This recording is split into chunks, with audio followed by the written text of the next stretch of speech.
ओम शांति।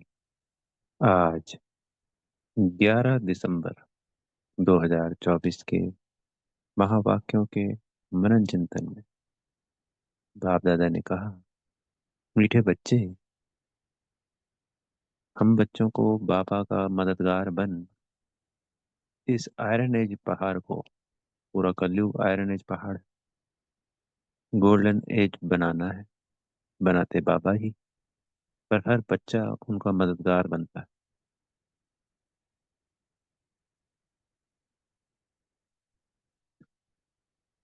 हम सब बच्चों को पुरुषार्थ कर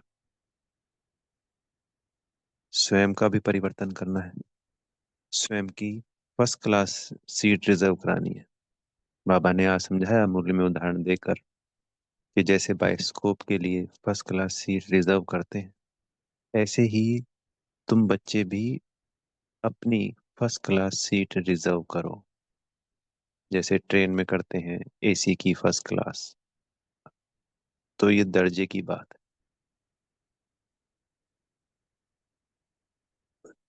तो हमारे पुरुषार्थ में हमारा कल्याण तो समाया हुआ है, साथ में पूरे विश्व का बेहद का कल्याण भी समाया हुआ है। जब हम दूसरों को खुशी देते हैं, सुख देते हैं, डायरेक्ट इनडायरेक्ट, तो सभी अनुभव करते हैं कि स्वयं को भी बहुत खुशी की अनुभूति होती है। तो स्वयं का कल्याण करना कोई बड़ी बात नहीं। संसार में भी कहते हैं ना कि कोई समाज और देश के लिए कुछ करता है, उसका नामाचार भी होता है और उसको प्राप्तियां भी होती। तो यहाँ पे भी हम गुप्त रीति कर रहे हैं, बाबा की श्रीमत पे चलना, स्वयं का कल्याण करना, औरों को समझाना। बाबा ने आज मुरली में कहा कि मैं तुमको ज्ञान समझवाता हूँ, योग समझवाता हूँ, और तुमको समझाकर औरों को भी समझवाता हूँ।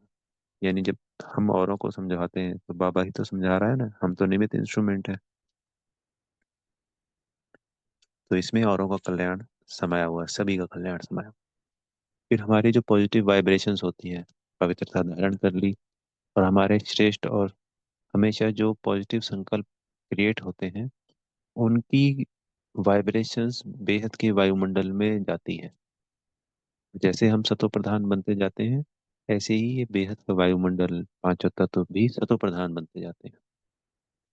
तो ये स्थूल रीति से भी हो गया, ज्ञान लिया और योग समझा, और दूसरों को भी ज्ञान योग समझाया। और ये सूक्ष्म रीति से भी हो गया कि हमारी पवित्रता की वाइब्रेशन से प्रकृति के पांचों तत्व और बेहद का वायुमंडल भी पावन बन गया। तो विश्व कल्याण के हो गए ना, स्थूल और सूक्ष्म दोनों तरीके से। तो हमें बाबा का सहयोगी बनना है। हमारा अहो सौभाग्य जो हम इस बेहद के कार्य के निमित्त बने, इस बेहद के यज्ञ में हम स्वयं का कल्याण कर औरों का कल्याण कर रहे हैं। फिर प्रश्न उत्तर में है कि बाबा की फर्ज अदाई क्या है, और कौन सा फर्ज पूरा करने के लिए बाबा को आना पड़ता है। तो सारा संसार बीमार और दुखी है। बीमार का तात्पर्य वो बीमार नहीं कि सबको कोई बीमारी हो रखी है। ऐसे तो बीमारियां आज के टाइम में बहुत है, पर 5 विकारों रूपी बीमारी सभी को है, और सब उस तरीके से दुखी हैं। तो उन सबको सुखी बनाने के लिए, इस माया के जाल से फंसे हुए जो बच्चे हैं सबको, उनको घनेरे सुख देने के लिए बाबा इस संगम युग पे स्वयं पाठ बजाते हैं।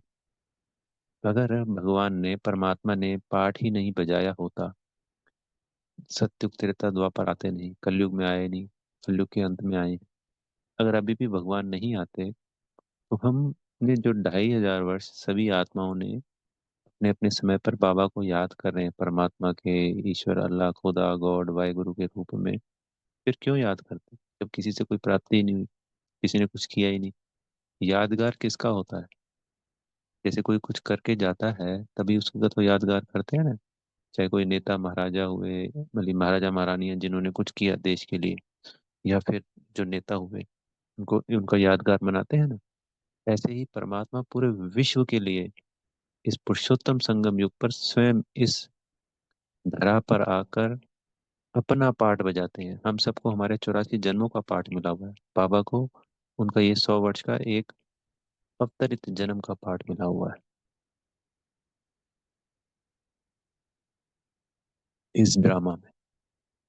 तो वो पार्ट बजाते हैं तभी हम द्वापर और कलयुग उनको पुकारते हैं, याद करते हैं। तो वो हमें सुख गनेरे देके जाते हैं। वो हमारे माता पिता हैं। उन्हीं से हमें सुख गनेरे यानी सत्युग की प्राप्ति होती है। बाबा ने फिर आज मुरली में झाड़ के ऊपर भी समझाई नीति कि ये झाड़ का चित्र देखो, इसमें पूरा क्लीन एंड क्लियर है कि कौन सा धर्म कब आते हैं। देवी देवता धर्म कब था, क्षत्रिय राम सीता जी का राज्य कब था। तो आज जैसे बाबा ने झाड़ की बात कही, तो हमें चाहे मोबाइल पे चित्र देखें झाड़ का, चाहे हमारे पास घर में हो, चाहे हम सेंटर अगर जाते हैं तो सेंटर पे भी हमें वो चित्र देखकर उसके ऊपर 2-3 मिनट मनन चिंतन करना चाहिए। उससे भी बाबा की दुआएं हमें प्राप्त होती हैं।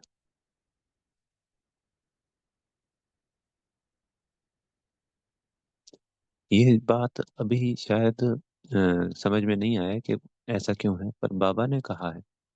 जैसे माता पिता कोई भी बात कहते हैं उस दिन हम वो कार्य करें तो माता पिता हमेशा खुश रहेंगे ना, आज्ञाकारी बच्चे कहलाते हैं ना। तो बाबा इसीलिए इंस्ट्रक्शंस देते हैं हमारे को मुरली में कि हम बच्चे करें, और वो करने पे बाबा की दुआएं हमें प्राप्त होंगी, कृपा प्राप्त होगी। कृपा का मतलब कर और पा। आज बाबा ने मुरली में कहा कि तुम सब पर कृपा करने के लिए बाबा आते हैं। तो जो करेगा सो पाएगा। तो ये जो सुख घनेरे बाबा ने आज बोला, उसमें बोला बाबा ने इसमें भी नंबरवार है, अपने पुरुषार्थ अनुसार ये सब प्राप्ति करते हैं। किसी को 21 जन्म का सुख मिलता है, और किसी को मात्र एक जन्म का मिलेगा जो त्रेता के अंत में आएगा बिल्कुल। बाबा तो एक समान देने के लिए तैयार है। ये तो लेने वाले अपने पुरुषार्थ अनुसार नंबरवार है। तो आज हमको हम्म, एक बार चित्र देखकर चित्र पे भी मनन चिंतन करना है, और फिर जब हम स्वयं अपने आप में मनन चिंतन करें तब भी हमें करना है।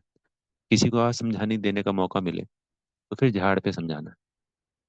फिर उसका हमको प्रालब्ध और एक्स्ट्रा मिलती, दुआएं मिलती है, बोनस मिलता है एक तरीके से।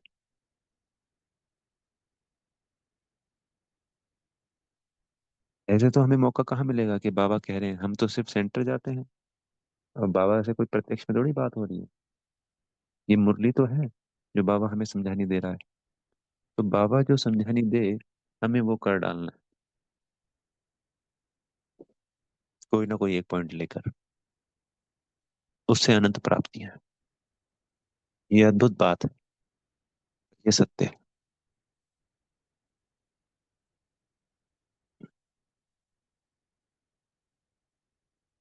तो उसमें बाबा ने कहा कि वैरायटी जो धर्मों का झाड़ है, मनुष्य सृष्टि का, इसमें बताना है कि कब ये आए हैं, कौन कौन से धर्म। मुख्य 4 धर्म है, इसके बारे में समझानी दी बाबा ने। फिर बच्चों ने पूछा कि, बाबा ने कहा कि बच्चे पूछते हैं ये दुख कब आया, तो बाबा ने कहा कि द्वापर से आया। इसका जवाब है, हमें थोड़ी पता था पहले द्वापर से आया, ये तो बाबा के ज्ञान में आने के बाद ही तो पता चला। पहले तो यही दिखा दिया गया था कि सतयुग में भी राक्षस होते हैं, मारते रहते हैं।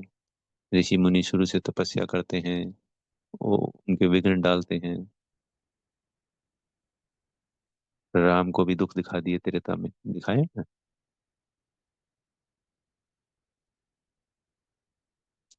सतयुग में भी लड़ाइयाँ दिखा दी राक्षसों की और देवताओं की।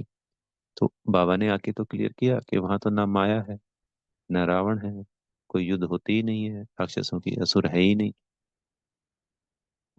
वहां तो सिर्फ सुख ही सुख है।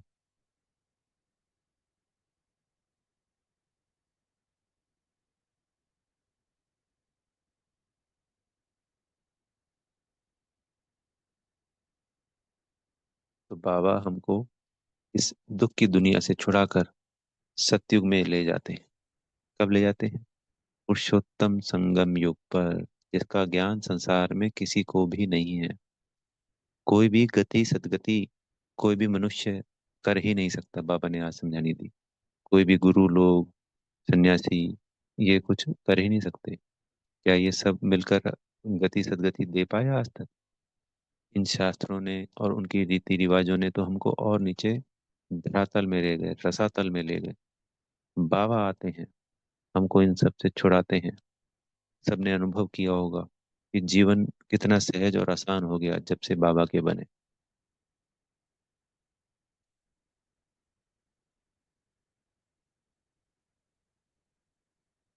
संकल्प शक्ति कितनी शक्तिशाली हो गई, अंदर कितनी धैर्यता और शांति। अगर हम श्रीमत को पालन कर रहे हैं, योग कर रहे हैं, सिर्फ हमने एक मुरली सुन ली और कुछ भी नहीं किया, कभी पूरे दिन में बाबा को याद नहीं किया या कुछ भी नहीं किया, फिर उतनी प्राप्तियां नहीं होती। होती जरूर है, फर्क जरूर होता है पुराने जीवन और इस जीवन, पर वो भी फिर नंबरवार हो गया।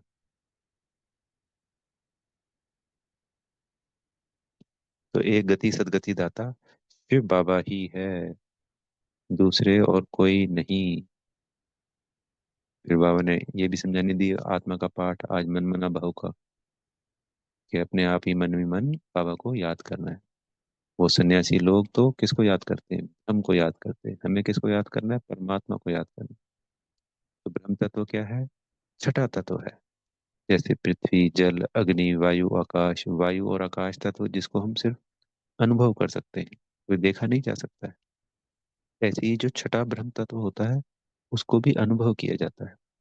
जहाँ परम धाम है वहां पे वो छठा तत्व है, वो शक्ति एक तरीके से। वो सत्युग और त्रेता में यहाँ पे विद्यमान होती है, यानी सत्युग और त्रेता में यहाँ पे छह तत्व होते हैं, पांच नहीं। फिर वो, अब ये एग्जैक्टली तो नहीं पता कि द्वापर के शुरुआत में या द्वापर के मध्य में या द्वापर के अंत में वो यहाँ समाप्त हो जाता है। ये पांच ही तत्व रह जाते हैं। हाँ, ये क्लियर है कि सत्युग और त्रेता में वो यहीं पे विद्यमान होता है।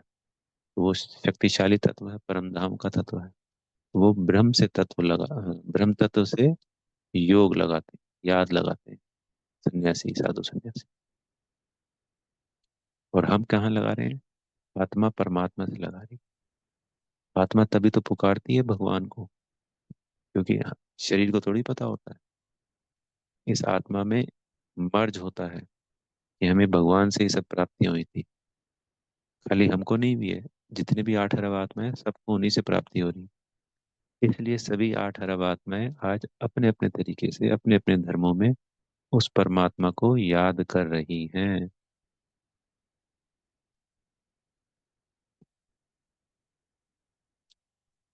फिर बाबा ने एक और एक छोटा सा पॉइंट बताया, बहुत सुंदर पॉइंट है, कि सतयुग में जब देवता होंगे तो क्षत्रिय नहीं होंगे। त्रेता में जब क्षत्रिय होंगे तो वैश्य नहीं होंगे। तात्पर्य, ये सब आत्माएं अलग अलग है। जब हम बात करते हैं सत्युग की, कि सत्युग अंत तक 2 करोड़ होंगे, तो ये 2 करोड़ आत्माएं देवता कुल की हैं।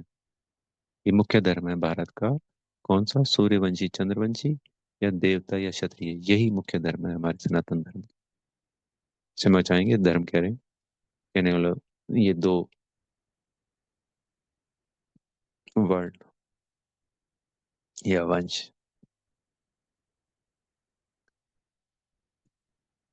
तो जब 2 करोड़ देवता धर्म की आत्माएं धरती पे आती हैं, तब कोई भी क्षत्रिय धर्म की आत्मा यहाँ नहीं होती।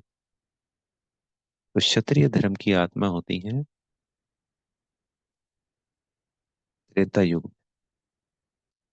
वो 31 करोड़ जब आत्माएं धरा पे आती हैं, तो वैश्य वंश की, क्योंकि देवता की तो यही होगी धरती की, पे ही है 2 करोड़। तो वैश्य वर्ण की कोई भी आत्मा यहाँ नहीं होती, वो परम धाम में होती है। मान लेते हैं कि हम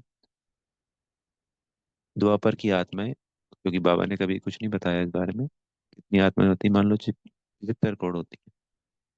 तो वो 75 करोड़ आत्माएं या 1 अरब आत्माएं, कोई भी हम एग्जाम्पल के लिए समझने के लिए, वो फिर इस धरा पर नहीं होती। वो द्वापर में अपने समय में आएंगी। ऐसे ही शूद्र वर्ण की जो बाकी की बची हुई आत्माएं होंगी, वो फिर कलयुग में ही आएंगी। तो आज हम लोग कभी देखते हैं ना कि कुछ आत्माएं तो बहुत सुखी हैं, क्या कारण है? तो उनके ये लास्ट के, किसी का 1 जन्म है, किसी के 2 जन्म है, किसी के 3 जन्म है, किसी के 4 जन्म है। तो इसलिए वो सुख की प्राप्ति कर रही हैं, क्योंकि उनका समय पीरियड ही इतना है। तो हमें ये कंफ्यूज नहीं होना है कि हमको तो इतने दुख आ रहे हैं और ये तो बड़े सुखी हैं। तो हमारा है सबसे बड़ा 84 जन्मों का पाठ। सिर्फ 9 लाख आत्माएं ही, बाबा ने आज कहा, कि आदि में आने वाले ही 84 जन्मों की यात्रा भोगते हैं। यानी सिर्फ देवता धर्म की आत्माएं 84 जन्मों में आती हैं। देवता धर्म की भी वही आत्माएं जो सृष्टि के आदि में आती हैं, यानी शुरुआत में जो 9 लाख आत्माएं हैं वही 84 जन्मों की यात्रा को पूरा करती हैं। ऑलराउंडर पाठधारी सिर्फ 9 लाख को कहा जाएगा। उसके बाद देवता धर्म में आने वाली जो 83 82 81 जन्म ले रही हैं, वो ऑलराउंड पाठधारी नहीं कहलाएंगी। ठीक है, वो वर्णों में आ रही है, देवता, क्षत्रिय, वैश्य, शूद्र, ब्राह्मण। आज वर्ण की भी बात करी तो आज स्वदर्शन चक्र भी घुमाना है वर्णों के रूप में, और अपने तरीके से जो आपको अच्छा लगता है वो भी करना है। तो 9 लाख ऑलराउंडर आत्माएं ही, पाठधारी आत्माएं ही इस पूरे सृष्टि चक्र में आती हैं। ये सब समझने की और समझने की बातें हैं। फिर बाबा ने कहा पवित्रता धारण करने के लिए जो बहन भाई बनाते हैं वो एक युक्ति है। सिर्फ मन बुद्धि को हमें इंस्ट्रक्शंस देना होता है। बाबा की शक्तियां कार्य कर रही होती हैं। पर परिवार में रहते हुए, क्योंकि ये तमो प्रधान दुनिया है, इस तमो प्रधान दुनिया में रहते हुए पवित्र रहना आसान नहीं है। इसलिए ये युक्ति है समझाने के लिए कि हम बहन भाई हैं। बहन भाई की जब दृष्टि रहेगी अगर, तो उससे पवित्रता धारण करना में मदद मिलेगी। वैसे तो ज्ञान, तलवार बाबा ने कहा, वो मदद करती, तो ज्ञान ही तो हुआ ना, एक दूसरे को बहन भाई समझा। ये निराला युग है, नया युग है। हम कलयुग में नहीं है, हम पुरुषोत्तम संगम युग पे हैं। जब सतयुग त्रेता में जो 33 करोड़ आत्माएं सदा पवित्र रहती हैं, निर्विकारी रहती हैं, तो वो भी तो युगल धर्म निभाते हैं ना। लक्ष्मी नारायण राम सीता एग्जाम्पल है, और सारी प्रजा में भी सब पावन रहते हैं और परिवार में रहते हैं। पर चूंकि वहाँ विकार नहीं है, तो इसलिए वो बहन भाई नहीं कहा गया। यहाँ सिर्फ समझने के लिए कि हमें पवित्र रहना है, तो इसलिए उसको बहन भाई हमें समझना पड़ता है बुद्धि से। दूसरा, संसार में प्रचलन है कि पति पत्नी का मतलब होता है विकार में जाना। अगर विकार में नहीं जाते हैं तो वो बहन भाई हो गए, ये सोच भी है। तो हमें उन सोच पे नहीं जाना है। बाबा की जो श्रीमत है उसका पालन करते हुए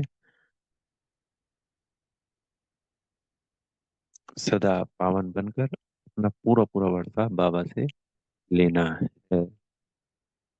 बाबा ने ये बातें इसलिए समझाई कि कई बच्चे पूछते हैं, आर्गुमेंट करते हैं कि भैया वहाँ पे बच्चे कैसे होंगे, क्योंकि वो तो निर्विकारी दुनिया है, वो योग बल से होंगे। तो ये बातें अगर हम किसी को समझा रहे होते हैं तो वो जब कोर्स करेगा, रेगुलर मुरली सुनेगा, तभी तो समझेगा ना जी।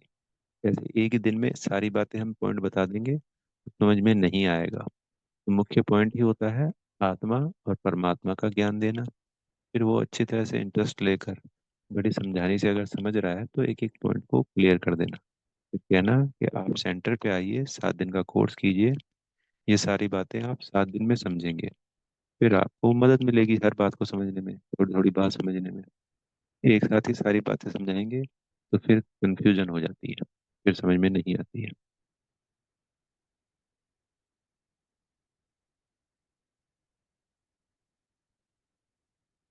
फिर आज बाबा ने वरदान में बड़ी वंडरफुल बात कही कि स्नेह की शक्ति से माया की शक्ति को समाप्त करने वाले संपूर्ण ज्ञानी।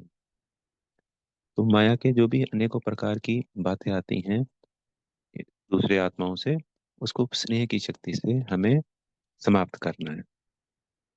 तो स्नेह में समाना ही संपूर्ण ज्ञान है। तो पहले तो हमें बाबा के स्नेह में समाना है। बाबा आकर, जब हम बाबा का बच्चा बनते हैं तो सभी को किसकी अनुभूति होती है? बाबा के हर एक बच्चे को सिर्फ और सिर्फ स्नेह की अनुभूति होती है। बाबा सिर्फ स्नेह ही देते हैं, कोई बात नहीं करते, सिर्फ स्नेह स्नेह स्नेह। उसी से हम कहते हैं कि बाबा मेरा, मैं बाबा का। जैसे बच्चा खो जाता है, फिर कई वर्षों बाद माँ बाप को मिलता है, तो पहले क्या करते हैं? स्नेह ही तो देते हैं। फिर जब रिलैक्स हो जाते हैं, फिर सब कुछ एक दूसरे को भरपूर हो जाते हैं स्नेह से, फिर पूछते हैं कहाँ रहा, क्या हुआ, कैसे हुआ। ऐसे ही बाबा भी हमें स्नेह से भरपूर करते हैं। तो हमें स्वयं को बाबा से स्नेह से भरपूर होना है, और स्वयं भी स्नेह लेना है, और बाबा को भी स्नेह करना है। जैसे बच्चा नहीं कहता कि मैं अपने माता पिता को, मैं आपसे प्यार करता हूँ, और माता पिता उस स्नेह की अनुभूति अपने बच्चे से करते हैं। ऐसे ही अपने द्वारा भी बाबा को स्नेह की अनुभूति करानी है। वो है प्रेम का सागर, तो वो आत्मा ही हमारा पिता है। तो उसको बच्चा बनाकर उसको खूब स्नेह देना है, जैसे हम अपने बच्चों को देते हैं ना। फिर इसमें बाबा ने वरदान में ये समझाना चाह रहे हैं कि मान लीजिए कोई आत्मा हमारे प्रति किसी वक्त कैसे भी परिस्थिति में विरोध कर रही है, क्रोध कर रही है, या कोई भी बात बोल रही है, तो हमें उसको स्नेह की शक्ति देनी होती है। उस सामने वाली आत्मा को आत्मा देखना, और स्नेह की शक्ति ग्रीन कलर की किरणें देते रहना। आप प्रेम स्वरूप आत्मा हो, आप प्रेम स्वरूप आत्मा हो, या मन ही मन मुझसे प्रेम की शक्ति निकल आप आत्मा में समाती जा रही है, आप आत्मा प्रेम की शक्ति से भरपूर हो गई है, या आप प्रेम स्वरूप आत्मा है। इस तरीके से वो आत्मा, क्योंकि वो अंदर से क्या निकाल रही है, कचरा निकाल रही है, तो उसका कचरा बाहर निकल रहा है, और उसके अंदर प्रेम समा रहा है। तो वो सबसे अच्छी युक्ति है। तो उस पे फिर हम सदा सदा के लिए माया जीत बन जाएंगे, उसकी माया समाप्त हो जाएगी सदा सदा के। फिर स्लोगन में बाबा ने कहा, तन मन धन से, मन वाणी और कर्म से सदा बाप के इस बेहद के कर्तव्य में सहयोगी बनने वाले ही योगी हैं। तो हमें अपनी मनसा वाचा कर्मणा, तन मन धन से सदा बाबा के इस बेहद के कल्याण के कार्य में सदा सहयोगी बनना है। तो जो सदा सहयोगी है, और तन मन धन उसमें लग गया, मन वाणी कर्म उसमें लग गया, तो सहज योगी हो गए ना अपने आप ही। अच्छा, ओम शांति। बेहद का धन्यवाद मेरे प्यारे मीठे बाप दादा जी का, आप सभी आत्मा भाइयों का, और बेहद की शुभकामनाएं। सदा बाबा से स्नेह से भरपूर हो, बेहद की प्रत्येक आत्मा को स्नेह से भरपूर करने वाले, तन मन धन से सदा बाबा के सहयोगी सहज योगी आत्मा बच्चे आप सब बन गए।